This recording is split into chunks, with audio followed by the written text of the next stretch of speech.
Amelia Hartwell had built her life on precision, control, and the quiet power of being the youngest CEO in her company's history, a woman raised on strategy and steel who operated boardrooms the way seasoned captains weathered storms, but none of her tailored suits or polished speeches had prepared her for the violent crash that sent her company's private jet spiraling into the sea like a shattered bird of metal and fear, the taste of saltwater and smoke still hot in her lungs as unconsciousness dragged her under before fate, or luck, or something in between threw her bruised body onto the ragged shore of an uncharted island where the world was nothing like the world she ruled, and the first thing she remembered when her eyes opened was not her name or her title but the unbearable sunlight and the scratchy fabric of sand gluing her legs to the earth, and then a voice, deep and wary and far too calm for the circumstances, saying, "Don't move too fast, you hit your head pretty hard," and when she squinted through the throbbing in her skull, she saw a man kneeling beside her, all rugged edges and weather-worn muscles, his shirt torn at the sleeves and his jaw shadowed with days of stubble, his eyes a storm-colored blue that spoke of survival instead of sympathy, and she tried to sit up, words tangled on her tongue like seaweed, but he steadied her with hands that were gentle despite their strength and added, "You're safe for now, but we need to get you out of the sun before it blinds you."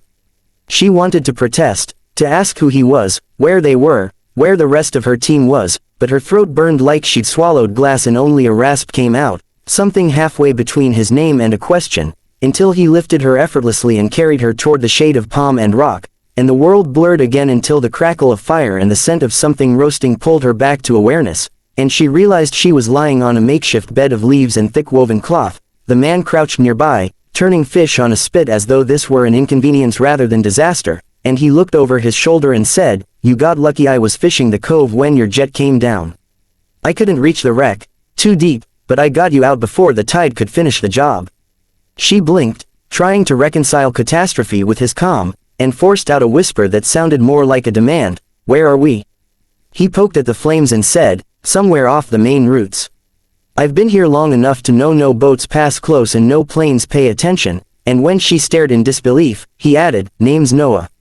Before you ask, no, I didn't choose to be here, and yes, I've tried getting off."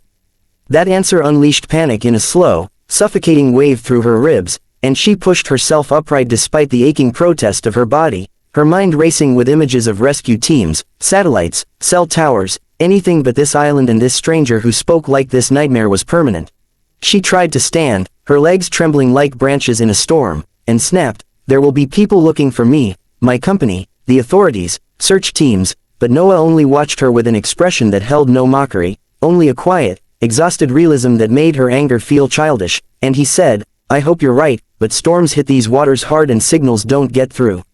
Until someone shows up, survival comes first," and she hated that his words made sense, hated that she was suddenly aware of how dry her mouth was, how heavy her limbs felt, how the tropical air clung to her like a second skin, and when he handed her a hollowed-out shell of water, she took it only because her body demanded it, the liquid cool and clean and startling against her lips, and once it eased the burn in her throat, she whispered, "Was anyone else, did anyone make it?"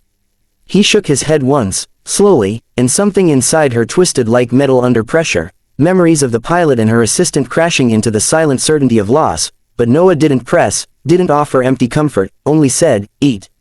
Rest. Then we'll figure out the rest," and though every part of her resisted the idea of surrendering to anything she couldn't control, the exhaustion finally dragged her down and she drifted in and out of uneasy dreams filled with fire and water and the echo of her own helplessness, until the sky dimmed and the stars emerged like holes in the darkness, and she woke to the crackling lull of embers and the distant hush of waves, the air cooler now and heavy with night. Noah sat a few feet away, carving something with a small knife, the firelight painting his features in a way that made him seem carved from the island itself, solid, solitary, unbreakable, and she realized then that he wasn't just surviving, he was existing with a purpose she couldn't yet name, and when she asked, softer this time, "How long have you been here?" He didn't look at her as he answered, "A little over 3 years," and the number hit her chest like a physical blow, stealing breath and logic and every illusion she'd clung to since waking, and she said, incredulous, 3 years. Alone. He paused his carving and finally met her gaze with eyes that held a grief so carefully buried it was almost invisible, and replied, "Not always alone," and before she could ask what he meant, he stood in motion toward another shelter made of driftwood and leaves, and inside it she noticed a smaller woven mat, a stack of little wooden carvings shaped like boats and animals, and she understood in a sudden, piercing flash that he hadn't chosen solitude, he'd lost something, or someone, and the weight of it still lived in his silence. The thought unsettled her more than the isolation, and as she lay back down on the makeshift bed, she stared at the canopy of leaves above her, her mind racing between disbelief and dread and a stubborn spark of determination that refused to be smothered, telling herself that tomorrow she'd find a way to take control again, to make plans, to get off this island and back to the world where her decisions mattered and her name meant something, unaware that fate had already begun to twist their lives together in ways neither of them could undo.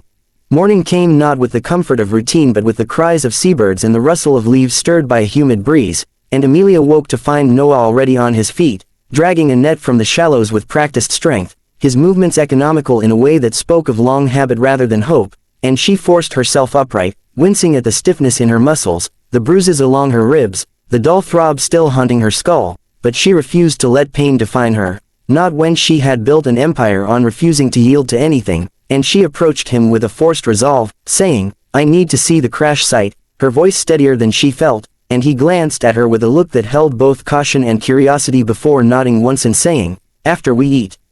You'll need your strength," and though she bristled at the implied instruction, she followed him to the fire pit where he handed her a portion of roasted fish wrapped in broad leaves, and the flavor shocked her with its simplicity, her hunger overriding her pride for the first time since she'd landed here, and as she ate, she studied him covertly, noticing the scars on his forearms, the way his hair curled slightly at the ends from the salt, the quiet vigil in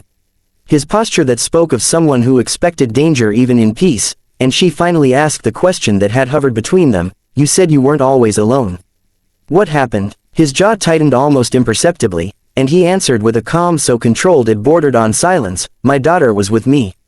A storm took our raft before we could reach open water. She didn't survive," and the words sank into the air with a finality that made Amelia's breath catch, and for a moment she didn't know whether to apologize or retreat, but he was already standing, brushing sand from his hands, nodding toward the trail that led through the dense trees and said simply, "Come on," leaving her to follow with the hollow ache of his confession echoing through her mind, and as they walked through the undergrowth, the ground soft beneath their feet and the canopy thick enough to dim the sun, she realized the silence between them was no longer hostile but heavy with unspoken understanding, and when they reached the cliff overlooking the water, she spotted the twisted metal faintly visible beneath the surface, the remains of the jet reduced to an underwater tomb, and grief surged through her with a sharpness that made her knees buckle, but she stood firm, fists clenched, whispering to herself that she would not break here, not in front of a stranger who had already seen too much loss, and Noah, without looking at her, said quietly, "There's no way to reach it without gear.